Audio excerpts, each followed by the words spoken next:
Reading with your kids. Hola, ni hao, konnichiwa, assalamu alaikum, shalom, jumbo, bienvenidos. Hi, my name is Jedley, and this is the Reading with Your Kids podcast. We are coming to you from the beautiful Reading with Your Kids studios in the absolutely wonderful Reedville neighborhood of Boston, Massachusetts. We have a wonderful guest for you today. Her name is Aimee Andren, and she is the author of More Than the Moon, the Stars, and the Sun, and also the author of More Than the Land, the Sea, and the Air. Before we invite Aimee in, I want to let you know that we are looking for a few great schools to host our all-new in-school experience, Reading with Your Kids Live. We are looking to celebrate our shared love of reading and learning with storytelling, magic, and lots of fun. We may even feature some of your students on a future episode of the podcast. Check it out today by going to readingwithyourkids.com/live. readingwithyourkids.com/live. We do need to give a special shout out to a friend, Sherry Howard. Sherry Howard and her book, Rock and Roll Woods, is the latest Reading with Your Kids certified great read. You may remember that Sherry was on the show not too long ago to tell us about Rock and Roll Woods. She submitted it to our panel, and they all believe that Rock and Roll Woods is worthy of 5 stars out of 5. It's a heartwarming tale for those children who are highly sensitive to loud noises. This sweet little book just exudes warmth and love with its bright, lush colors of the woods. The illustrations aren't just oversized. They're also filled with bright color and cute animals on each page. It's an absolute gem. Rock and Roll Woods is a great resource for occupational therapists, teachers, and parents to share with their children. Resources for adults at the end of the book include definitions of sensory processing and sensory integration, an insider joke for guardians with medically introverted children. You know, parents aren't often sure how to talk to their kids about sensory challenges, and we think Rock and Roll Woods, specifically written to address sensory processing disorder, is a terrific way to educate children and to get the conversation about this difficult topic started. This picture book is guaranteed to inspire kids and make them realize that sometimes trying something new can be wonderful. It's also a fantastic way to talk to kids, to motivate them to look inside the hearts of everybody they meet and to see the humanity that binds us all together. Rock and Roll Woods by Sherry Howard, our latest Reading with Your Kids certified great read. Joining us on the line right now from Phoenix in Arizona. She is escaping the cold up in her home state of Montana. She is the author of a great 2-for-1 book, More Than the Moon, the Stars, and the Sun, and flip it over and you can read More Than the Land, the Sea, and the Air. Please welcome to the show, Aimee Andren. Aimee, how are you? Hi, Jed. I am doing great. How are you? Excellent, excellent. Aimee and I have been struggling with some technical difficulties. The ionosphere and the other kind of sphere we're messing with our signals, but we're working it through, and we're excited to learn about this great 2-for-1 book. First off, if you're not understanding what I'm talking about, that it's a great little book where you can take this beautiful picture book and you can start reading the moon, the stars, and the sun, and when you get to that end of that story, you can flip it over and read the More Than the Land, the Sea, and the Air going the other way. And it's really cool. And before we start talking about the specifics of the book, why don't you tell us why you decided to do a 2-for-1 book instead of 2 different books? You know, well, originally I had decided I was going to just write two different books. They were written for my children who, when they were growing up, of course, I would tell them I loved them more than the moon, the stars, and the sun, and more than the land, the sea, and the air. So I'd started out, I found an illustrator, Patrick Gerard, and he's fantastic, and I was telling him about these 2 books I was putting together and getting his input, and he had a book he read to his kids when they were growing up, and it was that style, and I hadn't seen that before, so I bought a copy of it and thought, you know, that's pretty cool. So 2 books in one, and it's kind of fun. You flip it over, and the other one starts, and And I thought it was a better deal for parents too. You get two stories in one, and a lot of people have two kids, so kind of fun to be able to read them each their own kind of separate story in one book at night. So, yeah, he convinced me. I thought it was a brilliant idea, and I'm glad that I went that route. Yeah. Now, the premise of the book is that you love your kids more than the moon, the star, and the suns. And you said that you wrote one for your daughter and one for your son. Who is the moon and who's the land? Well, my daughter is the moon, the stars, and the sun. And, then my son came along, and I thought, well, I love him just as much, but, a little bit differently. We all love our kids or view them a little bit differently. So, he's the land, the sea, and the air. And I just have told them that their whole lives. I never went into great detail about, how important that was or how much those things influence in our world, which is what prompted me at this point. They're in their 20s, and I thought, I want them to have a keepsake, something that they can have forever, that really defines how important the moon, the stars, the sun, the land, the sea, and the air are to all of us. And so that was what prompted the writing of the book. That's very cool, very cool.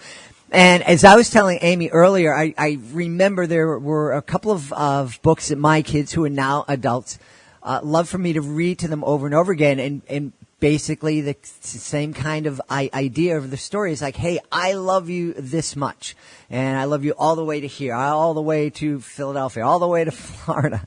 And these are books that the kids would want me to read to them over and over and over again, even though, they had first heard it when they were 2 or 3 years old. When they were still 6, 7, or 8 years old, there were some days when they just wanted to sit down and to have me read that to them again. And I guess you kind of agree with me. We can't tell our kids how much we love them too much. Absolutely. I mean, I think it's really important to them that they understand, how valuable they are to you and how much they mean to you. And, all time spent with your kids reading, I think, is a great time. And some books are just for fun, and some books, they learn things. And this kind of book, it just emphasizes how much we love them. And like I was telling you earlier, I think my kids are in their 20s now, and I always loved that time with them. And there's a lot of stressors during the day sometimes where, they can't find their shoes and they won't brush their teeth, and there's all these things. And that time that we spend, just sitting down, going to bed or sitting on the sofa or whatever, and reading to them I think is just very valuable. And as my kids have gotten older, in hindsight, I think it's even more valuable than I thought it was at the time. And, in hindsight, I look back on those times and they still remember the books I would read to them. And, to this day, I can call either one of my kids and say, how much do I love you? And they'll say, the moon, the stars, and the sun, or the land, the sea, and the air. And it's great. It's great for them, and it's great for me. And I love that they understand that they're that important to me. And hopefully with the book, they'll understand just the depth of, each of those things. I had this, and the people listening to the show know I just have these weird kind of flashes. And as you were speaking about, sometimes, the days are really hectic and there's a lot of pressure, and sometimes it's really hard to get the kids to brush their teeth, pick up their room. And I'm thinking, how cool would it be for parents? Because we're always as parents, we're always trying to not overreact and to model to our kids, okay, when you get frustrated, when you get upset, instead of reacting, you want to take that deep breath and count to 10. Well, instead of counting to 10, when the kids have you at your wit's end and you're completely frazzled and you're really worried you're going to lose it, instead of counting to 10 or instead of losing it, just say, sit down with me. We're going to read more than the moon, the stars, and the sun.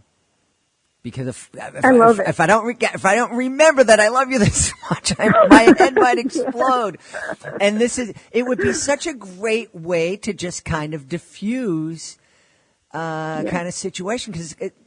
And you can probably look back now that your kids are around the same age as my kids. A lot of times, those moments that seem so frustrating and made us so crazy, in hindsight, as you look back at them, that they're really dumb. You know, Yes. it wasn't all that Right. big a deal. It's like if we just had a way to kind of sit down and take a breath, would have diffused a lot of major issues. Yeah, no, I think that's great. I love that. There's things that at the time you just are so frustrated. We lived out of town about 10 miles, and I would take my son to school, and we'd pull up to the elementary school, and he wouldn't have his shoes on. So it's things where you're just like, what? How did we get all the way here without your shoes? It's funny, right? I mean, it's not at the things that seem like such a big deal. They won't brush their teeth. Can't get them to go to bed. They're hiding under the bed because they don't want to go to bed, or whatever. Things that we get so, it's us. We get so frustrated with, and this is the 10th time I've told you, and all these things. I love that. I love that idea. As they get older, it's not a big deal. It's not a big deal. It's nothing to really get worked up about. And I love the idea of just diffusing situations and sitting down and everybody take a breath and, remind you of how much I love you and how important you are to me. I love that idea. Yeah. And you're right. A lot of those, we want our kids to have good hygiene, and we want them to wear clothes that cover them, and they're not full of holes, and they're not filthy. But, and then we turn around and we work really hard to save up enough money to send them to college, and they go to college and they don't brush their teeth, and they Yeah, they go wild. They don't have anybody telling them to brush their teeth and don't eat candy in the morning and all that stuff. Yeah, but that's when we go into a bookstore and we look and we discover a book like More Than the Land, the Sea, and the Air, and we look at the illustrations and we read the message, and it's like, oh yeah, I want my kids to hear this message. But sometimes it's just as important for us to remind ourselves how much we love our kids. Right. Yeah. I mean, when your kids are young, we know we love them, and we know we love them more than anything, and we know that every family has their things they deal with, right? I mean, no matter how perfect they may look on the outside, there's always issues, always things that aren't perfect. And, we do have our moments where we're just frustrated, and I really love the idea of, and I know there's some other, really great picture books out there with great stories, but I do love that idea of kids just always having in the back of their mind, they always know, they've heard this story so many times that they know, it's sealed in their brain, that they know how important they are to you, and they know how much you love them, and it's unique and special, and exactly what you're saying. And it's important for us at times that we're so frustrated that we remember how fortunate we are that, we had this honor and privilege of having these little people in our lives, and regardless of the frustrations, that we do love them, with all of our hearts. And hopefully that's a good reminder for everybody. Yeah. I love what you just said, that, we have the honor and the privilege of raising our kids. Yes. I think that's one of my little soapboxes I stand on a lot. I think, I personally, my feeling is it shouldn't be a right, it should be an honor and a privilege, and we should view it that way. And that doesn't mean it's always easy, but we're fortunate to have that honor, I believe. Yeah. Tell me what it's like, and I'm thinking there's a person out there that has a story that they've told to their kids, and they're thinking, whoa, it would be really, I think I might want to write my own book, but I don't know. Tell me what it's like is now that the book is out there and you're hearing from families and you're aware that there are families that are going to cuddle up tonight on a couch and take out More Than the Moon, the Stars, and the Sea, or More Than the Moon, the Stars, and the Sun. And they're going to read this book together and grow closer together through the magic that you created and put on a page. Oh, there's nothing like it. I mean, it's phenomenal. It's a great feeling. And I think writing a book like this is a picture book, that with your children in mind. First of all, if I only printed 2 copies and gave those 2 copies to my children, I would be happy, because that was really the basis of, what it was all about. And I would tell anybody that has that in their mind, of course, look into it, do it. there's not a more personal, important message or gift, I think, you can probably give to your kids.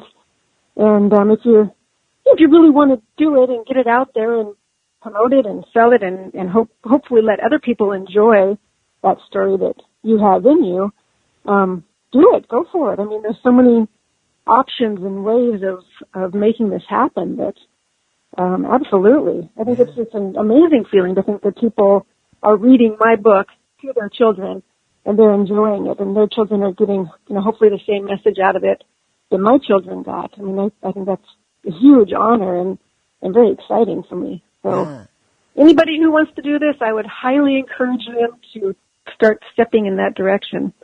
Certainly worthwhile. Yeah, Aimee, I had one of those other weird flashes right now, and it must have been, I think I might have caught, we were out in Los Angeles, my wife and I were out in Los Angeles, and we did the 6-hour tour in the double-decker bus, because we only had a day and to explore LA, and we had our tour guide was phenomenal, and talk about it, had encyclopedic knowledge of Los Angeles.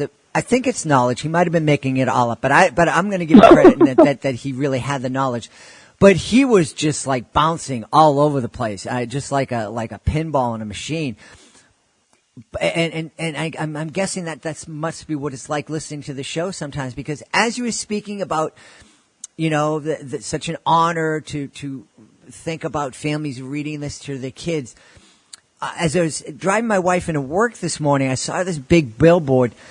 It was a picture of an elderly woman, and she was being hugged by her daughter, her middle-aged daughter, and it was for some kind of services for the elderly, and it said she was your hero, now it's your time to take care of her.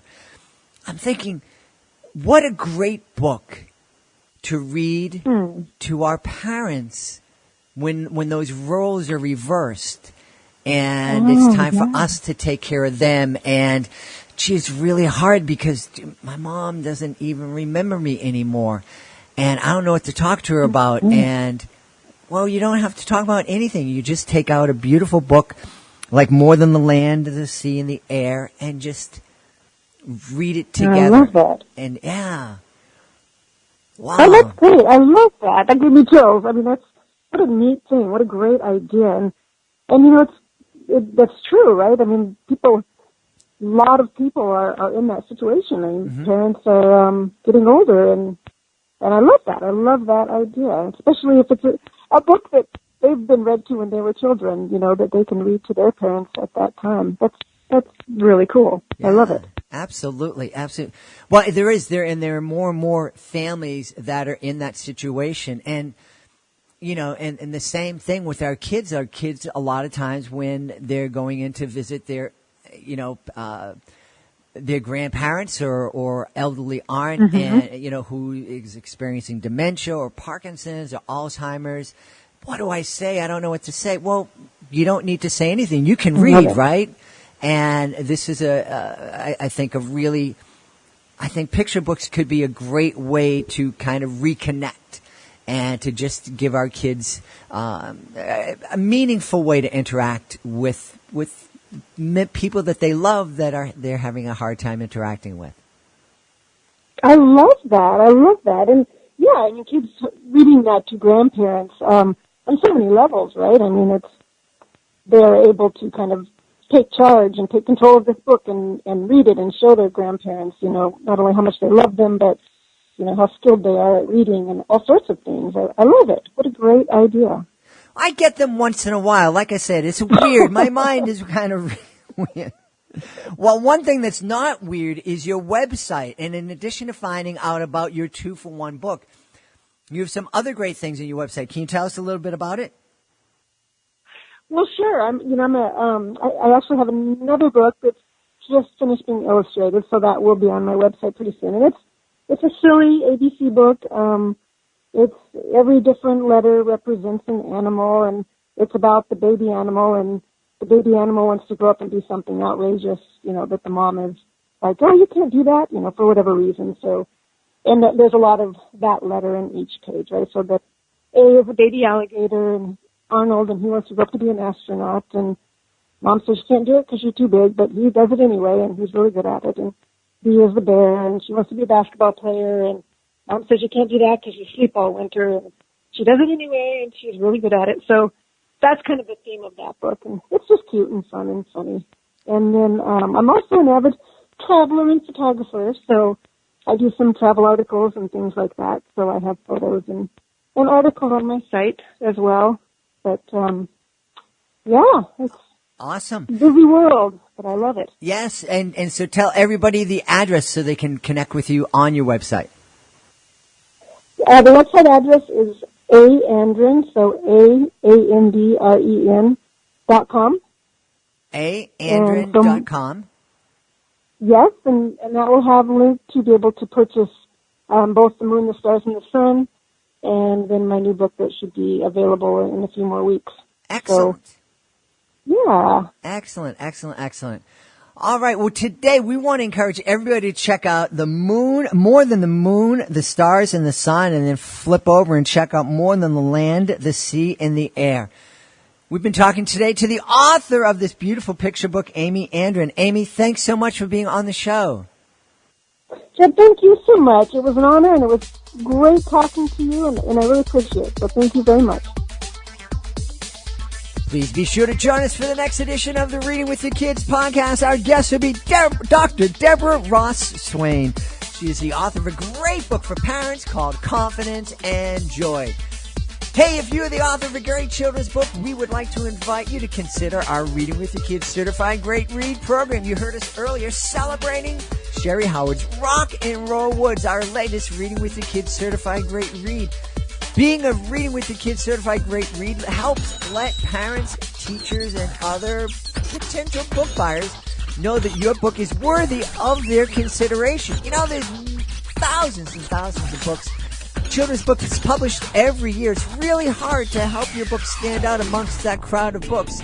The Reading with Your Kids Certified Great Read program, it is a wonderful way to help give your book that extra edge it deserves. That's right. We have assembled a team of evaluators. They're educators, they're parents, they're kids. And if they believe that your book is worthy of 4 or 5 out of 5 stars, it becomes a certified great read. You can learn more about it by going to our website, readingwithyourkids.com. Hey, we want to thank Aimee Andren for being here today. And, of course, we want to thank you. Thank you so much for taking the time to join us. And, as always, thank you so much for taking the time to make the world a better place by reading with your kids. I'll be looking for you in the next edition of the Reading with Your Kids podcast.